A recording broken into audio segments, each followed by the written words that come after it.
دریائے نیل کے کنارے پر واقع یہ عجوبے اتنی مضبوط اور حیران کن ہے کہ 4000 سال گزرنے کے باوجود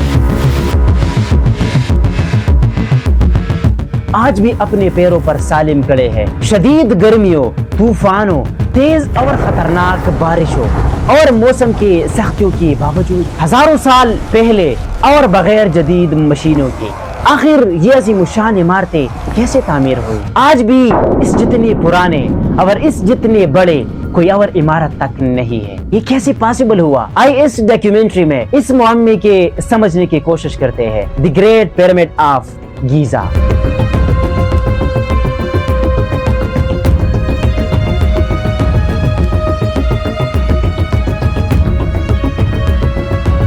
اکارڈنگ ٹو ہسٹری، مصر کے یہ عجوبے 4500 سال پہلے بنائے گئے تھے۔ Its purpose was to build tombs for the pharaohs۔ اس دور کی مصری بادشاہوں کو پیرون کہا جاتا تھا تاکہ مرنے کے بعد وہ پرائے نہ اپنی دولت اور پوری شان اور شوکت کے ساتھ دوسری دنیا میں جا سکی۔ کب ہوا اور کیسے ہوا؟ کہا جاتا ہے کہ اہرام گیزا کو 2560 قبل مسیح میں فرعون خوفو نے تعمیر کروایا۔ Pull harder on the left. Keep the pace steady, men, by Khufu's grace. Secure that block. Next team, move your sledge into position now.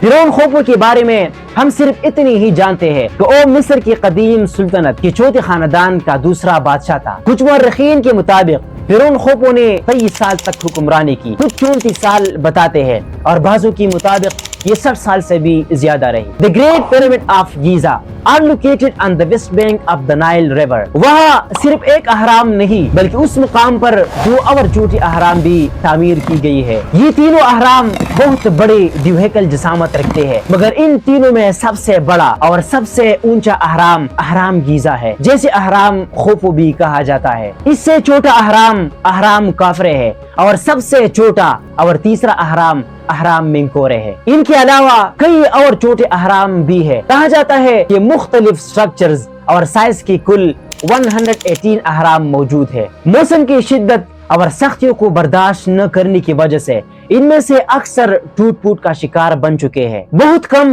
اپنی اچھی حالت میں باقی ہے اور شاید سب سے بہتر حالت میں محفوظ ہی 3 اہرام ہے۔ ابتدائی طور پر 147 میٹر اونچا اور عظیم اہرام دنیا کی سب سے اونچی مین میڈ عمارت رہا اور یہ ریکارڈ تقریباً 3800 سال سے بھی زیادہ عرصے تک قائم رہا۔ With passage of time، زیادہ تر ہموار سفید چونے کے پتھر کی تہ ہٹا دی گئی، جس سے اس کی اونچائی کم ہو کر موجودہ 138 میٹر رہ گئی۔ This great pyramids approximately 2.3 million بڑے پتھروں کو تراش کر بنایا گیا ہے۔ کہا جاتا ہے کہ ان کا وزن تقریباً 6 ملین ٹن ہے۔ ان بڑے اور دیو ہیکل پتھروں کو استعمال کرتے ہوئے جن کا وزن تقریباً 2.5 ٹن سے لے کر 80 ٹن تک تھا، ہر پتھر کو بہت باریکی اور برابری کے ساتھ تراشا گیا، جبکہ اس وقت نہ تو کوئی معیاری افزار تھے اور نہ ہی جدید مشینیں۔ جدید ٹیکنالوجی کے غیر موجودگی میں ان بڑے اور دیو ہیکل پتھروں کو تراشنا اور پھر ایک دوسرے کے اوپر رکھنا، یہ سب کچھ کتنے سالوں کے اندر ممکن ہو سکتا ہے؟ پیارے دوستو، تاریخ بتاتے ہیں کہ اہرام گیزا کو تعمیر ہونے میں تقریباً 20 سال لگ گئے۔ اس حوالے سے کئی تھیوریز موجود ہے۔ 5ویں صدی قبل مسیح میں ایک مشہور اور قدیم یونانی مؤرخ جس کا نام ہیروڈوٹس تھا، اپنی کتاب دی ہسٹری میں لکھا ہے کہ اہرام گیزا کو غلاموں سے تعمیر کروائی گئی ہے۔ غریب غلام جنہیں دن بھر کام کرنے پر مجبور کیا جاتا تھا اور کام کرنے کے ساتھ ساتھ ظالم، جابر اور بے رحم نگرانوں کی طرف سے ظلم و ستم اور کوڑوں کی مار پیٹ بھی برداشت کرنی پڑتی تھی۔ ایک بہت بڑے لمبے عرصے تک لوگ یہی مانتے رہے کہ اہراموں کو غلاموں سے تعمیر کروائی گئی ہے، لیکن آج یہ بات غلط ثابت ہوا ہے، کیونکہ غلامی کی زندگی میں ایسے حیران کن اور شاہکار کام کرنا ممکن ہے یا ناممکن؟ اہرام بنانے والے لوگ اعلیٰ درجہ مہارت رکھنے والے اور ویل کوالیفائڈ کاریگر تھے۔ نہ ان پر ظلم کیا جاتا تھا اور نہ ان کو بھوکا رکھا جاتا تھا، بلکہ انہیں وافر مقدار میں کھانا دیا جاتا تھا۔ اس وقت کے لوگ اپنے فرعون اور اپنے بادشاہ کی بہت وفادار تھے۔ جب وہ اپنے کاموں سے فارغ ہو جاتے تو ان معماروں سے ہاتھ بٹاتے اور کام کرنے پر لگ جاتے۔ ایک تاریخ کے مطابق اہرام کی تعمیر ہونے میں تقریباً 20,000 سے 30,000 مزدور روزانہ 10 گھنٹے کام کرتے. اس میں تقریباً 55 لاکھ ٹن چونا پتھر، 8,000 ٹن گرینائٹ اور 5 لاکھ ٹن گاڑا استعمال ہوا، جن میں سے زیادہ تر سامان جنوبی مصر سے لایا گیا جو تقریباً 800 کلومیٹر دور تھا، اور زیادہ تر پتھر گیزا کے میدان سے مقامی چونے کے پتھر سے لے گئے تھے. لیکن یہ پتھر کیسے ایک جگہ سے دوسری جگہ منتقل کی جاتی تھی؟ کیونکہ اس وقت نہ کرینز تھے، نہ جدید مشینریاں، اور نہ کوئی ایسی سواری تھی جس پر پتھر لاد کر آسانی کے ساتھ منزل مقصود تک پہنچایا جا سکے.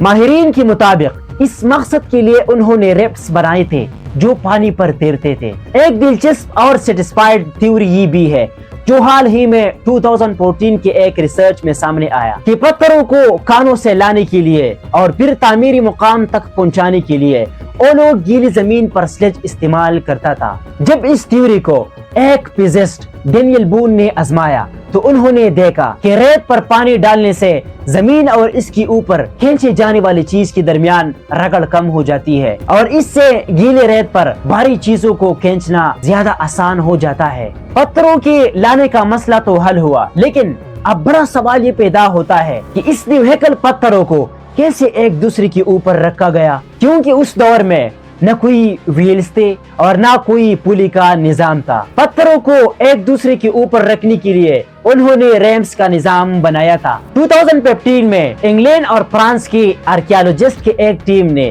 کان سے ایک لکڑی کی ریمپ دریافت کی جو تقریباً 4,500 سال پرانی تھی اور ایک سیدھی ڈلبان کی شکل میں تھی. ان کا کہنا ہے کہ شاید اس طرح کے ریمپ انہوں نے بھی بنائے گئے تھے، اور بعضوں کا خیال ہے کہ شاید دریائے نیل کا پانی استعمال کیا گیا تاکہ پتھر ایک دوسرے کے ساتھ آسانی سے کھسک سکے. Dear viewers, let's know about its aim. کس مقصد کے لیے اہراموں کو بنوائے گئے تھے؟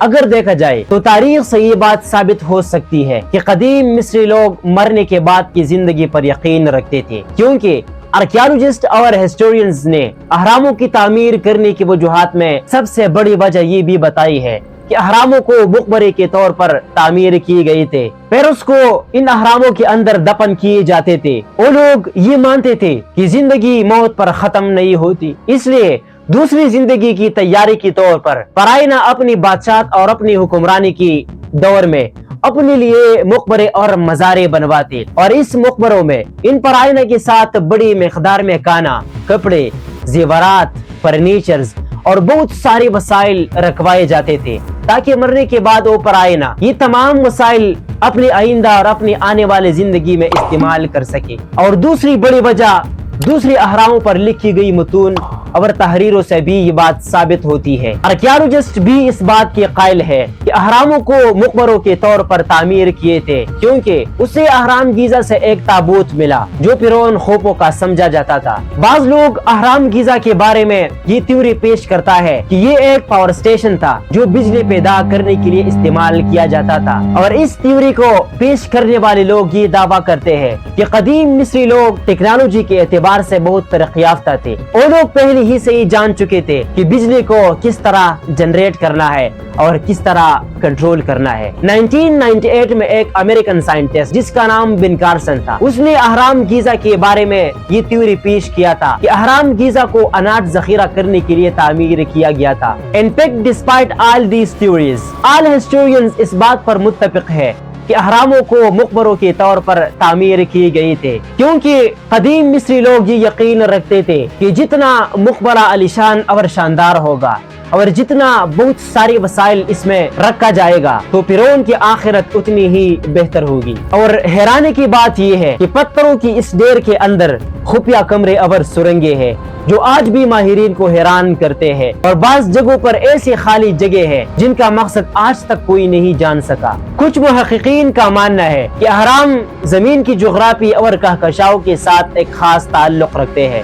گریٹ پیرامڈ ستاروں کے ایک خاص مجموعے اوریان بیلٹ کے ساتھ ہم آہنگ کر کے بنایا گیا تھا، اور بعض لوگوں کا خیال ہے اس ہیکل اور شاہکار اہرام کے بننے میں صرف ایجپشن نہیں بلکہ ضرور کوئی دوسری خلائی مخلوق کا ہاتھ ہے. ڈیئر ویورز، اہرام مصر صرف پتھروں کا ایک ڈھیر نہیں بلکہ یہ انسان کی عقل، محنت اور شاید چھپے ہوئے علم کا ایک ایسا شاہکار ہے جن کا راز آج تک سب سے بڑی دماغ حل نہیں کر سکے. Subscribe. Thank you so much.